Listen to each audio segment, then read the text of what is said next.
اعوذ باللہ من الشیطان الرجیم بسم اللہ الرحمن الرحیم۔ اللہ کے نام سے شروع جو بڑا مہربان اور نہایت رحم کرنے والا ہے۔ دوستو، اللہ تبارک و تعالیٰ کے ایک ایسے برگزیدہ نبی جن کو زندہ سمندر میں ڈال دیا گیا اور جن کو ایک دیو ہیکل مچھلی نے نگل لیا، آپ علیہ السلام سے ایسی کون سی خطا سرزد ہوئی تھی جس کی وجہ سے آپ علیہ السلام کو کئی دنوں تک مچھلی کے پیٹ میں رہنا پڑا؟ اور آپ علیہ السلام کتنے دنوں تک اس دیو ہیکل مچھلی کے پیٹ میں رہے؟ آپ علیہ السلام نے کون سی ایسی دعا پڑھی تھی جس کی وجہ سے تبارک و تعالیٰ نے آپ سے اس آزمائش کو دور کر دیا اور آپ کتنے دنوں بعد اس مچھلی کے پیٹ سے باہر تشریف لائے؟ دوستو، آج کی اس منفرد ویڈیو میں حضرت یونس علیہ السلام کے عجیب و غریب واقعے کے بارے میں آپ کو بتائیں گے اور ساتھ ہی اس خاص دعا کے بارے میں بھی آپ کو بتائیں گے جس دعا کو حضرت یونس علیہ السلام نے اللہ تبارک و تعالیٰ کی بارگاہ میں مانگا تو اللہ تبارک و تعالیٰ نے اس آزمائش کو آپ علیہ السلام سے دور کر دیا۔ اس دعا کو جو بھی کوئی بندہ مصیبت میں پڑھے تو اللہ تبارک و تعالیٰ اپنے فضل و کرم سے اس کی تمام پریشانیوں کو ختم کر دیتا ہے۔ دوستو، حضرت یونس علیہ السلام اللہ تبارک و تعالیٰ کے ایک برگزیدہ نبی گزرے ہیں۔ آپ کے والد گرامی کا نام بتی تھا اور اللہ تبارک و تعالیٰ نے اپنے برگزیدہ نبی حضرت یونس علیہ السلام کو قوم بنی اسرائیل کی طرف مبعوث فرمایا۔ دوستو، یاد رہے کہ قوم بنی اسرائیل وہ واحد قوم ہے جس کی طرف اللہ تبارک و تعالیٰ نے سب سے زیادہ انبیاء کرام کو مبعوث فرمایا تھا۔ اللہ نے حضرت یونس علیہ السلام کو نبوت عطا فرما کے عراق کے مشہور شہر نینوا کی طرف مبعوث فرمایا۔ اللہ تبارک و تعالیٰ نے حضرت یونس علیہ السلام کو نبوت عطا فرمائی۔ اس وقت آپ کی عمر مبارک 28 برس تھی۔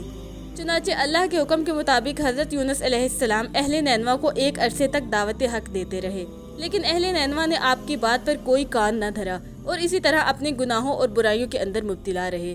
چنانچہ اس کے باوجود بھی حضرت یونس علیہ السلام اپنی قوم کو اللہ کی وحدانیت کی طرف بلاتے رہے اور گناہوں سے منع کرتے رہے۔ حضرت یونس علیہ السلام نے کئی سالوں تک اپنی قوم کو دعوت حق کی تبلیغ کی، لیکن وہ قوم اپنے گناہوں سے باز نہ آئی اور اسی طرح اللہ تبارک و تعالیٰ کی نافرمانیوں اور گناہوں کے اندر مبتلا رہی۔ اہل نینوا کی اس سرکشی نے اور مسلسل مخالفت نے حضرت یونس علیہ السلام کو دل برداشتہ کر دیا۔ حضرت یونس علیہ السلام اپنی قوم کی نافرمانیوں کو دیکھ کر ان سے سخت ناراض ہوئے اور ان کے لیے اللہ تبارک و تعالیٰ کی بارگاہ میں عذاب الہی کی بد دعا کر کے اس بستی سے روانہ ہو گئے۔ آپ علیہ السلام اپنی قوم کے لیے بد دعا کرنے کے بعد اس بستی سے باہر نکلے اور دریائے فرات کے کنارے پہنچ گئے۔ وہاں پر مسافروں سے بھری ہوئی کشتی روانہ ہونے کے لیے تیار کھڑی تھی۔ چنانچہ حضرت یونس علیہ السلام بھی اس کشتی کے اندر سوار ہو گئے۔ کشتی ابھی کچھ ہی دور گئی تھی کہ اللہ تبارک و تعالیٰ کی طرف سے طوفانی ہوائیں چلنے لگی اور ان خوفناک طوفانی ہواؤں کے اندر کشتی ڈگمگانے لگی۔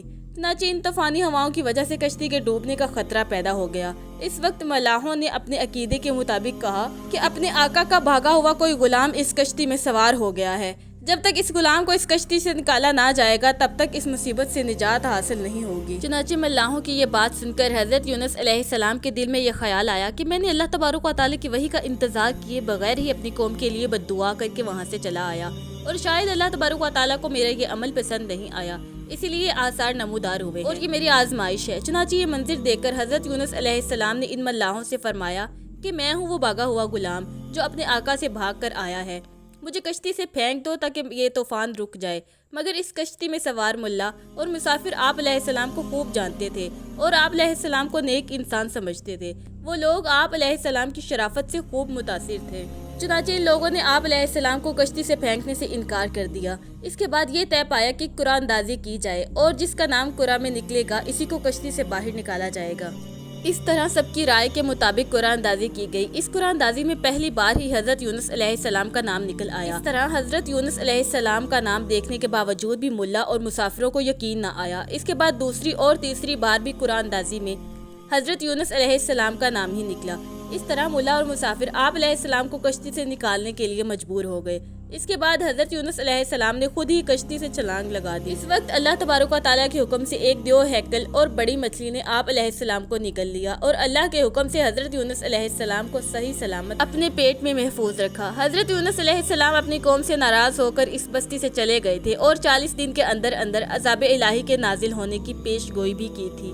چنانچہ حضرت یونس علیہ السلام نے اللہ تبارک و تعالیٰ کے عذاب کی جو پیش گوئی کی تھی ان کی قوم کو اس پر یقین نہ آیا اور وہ لوگ کہا کرتے تھے کہ حضرت یونس علیہ السلام تو کہتے تھے کہ اللہ تبارک و تعالیٰ کا عذاب آئے گا، لیکن اب تک تو کوئی عذاب نہ آیا، نہ جانے وہ عذاب کب آئے گا۔ مگر کچھ ہی دنوں کے بعد اللہ تبارک و تعالیٰ کے عذاب کے آثار نمودار ہونا شروع ہو گئے۔ اس طرح عذاب الہی کے آثار کو دیکھ کر وہ لوگ پریشان ہونے لگے اور ایک دوسرے سے کہنے لگے کہ حضرت یونس علیہ السلام کی بات غلط نہ تھی اور آپ واقعی اللہ تبارک و تعالیٰ کے سچے پیغمبر ہیں۔ اس طرح ان لوگوں نے اللہ تبارک و تعالیٰ کے عذاب کے آثار کو دیکھ کر اللہ کی بارگاہ میں توبہ کی اور اللہ کی وحدانیت پر ایمان لے آئے اور اللہ تبارک و تعالیٰ کی بارگاہ میں عذاب کے ٹل جانے کی دعا کرنے لگے۔ اس وقت اللہ تعالیٰ نے ان لوگوں کی توبہ کو قبول کیا اور عذاب کو ٹال دیا۔ دوسری طرف حضرت یونس علیہ السلام مچھلی کے پیٹ میں زندہ تھے اور اللہ تبارک و تعالیٰ کی وحی کا انتظار کیے بغیر ہی اپنی قوم کو چھوڑ آنے پر نادم تھے۔ چنانچہ اس وقت حضرت یونس علیہ السلام نے اللہ تعالیٰ کی بارگاہ میں اپنی خطا کی معافی مانگی اور یہ دعا پڑھی، لا الہ الا انت سبحانک انی کنت من الظالمین، یعنی اے رب العالمین تیری سوا کوئی معبود نہیں، تو ہی یکتا ہے، تیری پاکی بیان کرتا ہوں، بے شک میں خود ہی ظالم ہوں۔ چنانچہ اللہ تبارک و تعالیٰ نے حضرت یونس علیہ السلام کی یہ درد بھری دعا سنی تو اس دعا کو قبول فرما لیا اور حضرت یونس علیہ السلام سے اس آزمائش کو ختم کر دیا۔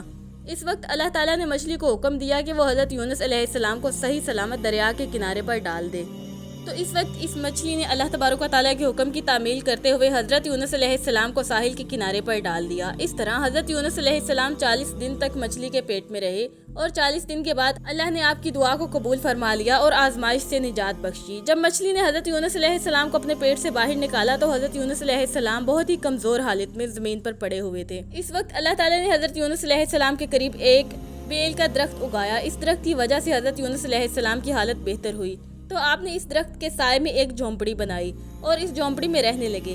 چنانچہ کچھ عرصے بعد اس بیل کی جڑوں کو کیڑا لگ گیا اور وہ بیل سوکھنے لگی۔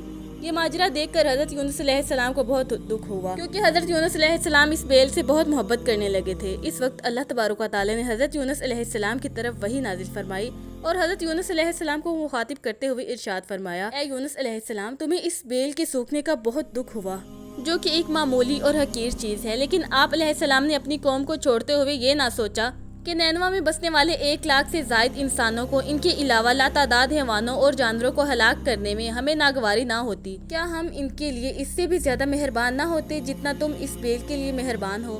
اور آپ علیہ السلام وحی کا انتظار کیے بغیر ہی اپنی قوم کو بد دعا دے کر وہاں سے چلے آئے۔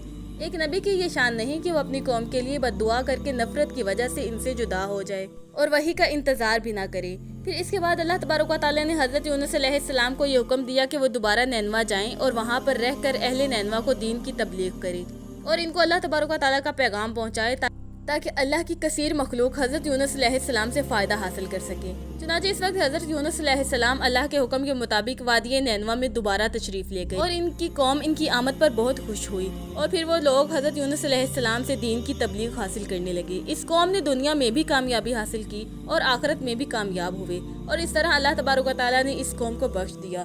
اللہ سے دعا ہے کہ اللہ پاک ہمیں نیک اعمال کرنے کی توفیق عطا فرمائے اور برے اعمال سے بچنے کی توفیق عطا فرمائے اور نبی پاک صلی اللہ علیہ وآلہ وسلم کی محبت کے اندر جینا مرنا نصیب فرمائے، آمین۔